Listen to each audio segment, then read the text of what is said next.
Ngayon po ay kapistahan ng pag-akyat ni Jesus sa langit kung saan naroroon ang ating minamahal na gabay, gumagabay at ang ating minamahal na patron, si San Jose ng gagalangin.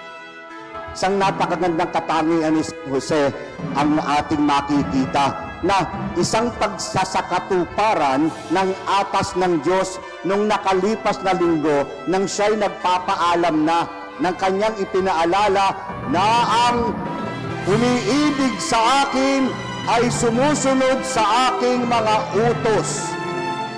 Yan lang ang napakagandang katangian ni San Jose na lagi siyang nakahandang tumalima sa kalooban ng Diyos. Kaya nga ngayong araw na ito, umakyat si Jesus sa langit. Subalit, nagbigay siya ng isa pang pinakahuling habilin bago siya pagbalik sa kanyang pinanggalingan. Anong sinabi ng Panginoong Jesus? Humayo kayo at ipalaganap ang mabuting balita sa buong mundo, sa lahat ng tao. Ang buhay ni San Jose ang kanyang tanging mensahe. Ala naman siyang sinabi sa Biblia eh. Kahit siyang salita, wala eh. Pero may sinabi sa kanya, tungkol sa kanya.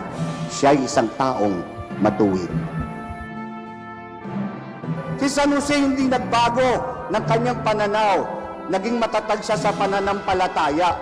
Ito na rin ay isang magandang pagpapahayag ng pagpapahayag ng salita ng Diyos. At yan ang patuloy niyang hamon sa atin tuwing tayo nagdiriwang ng kanyang kapistahan. Na tayo ay maging matatag sa ating pananampalataya at higit sa lahat ay sikaping ibahagi ito sa iba. Sabi nga, ano ang mas mainam sa pagpapanatili ng inyong pananampalataya? Mas mainam, ibahagi mo ito sa iyong kapwa. At ito ang hamon ni Jesus, tumayo kayo at ipalaganap ang mabuting balita. Dahil kapag nagwalang bahala lang tayo, lalong lalaganap ang kasamaan sa ating lipunan.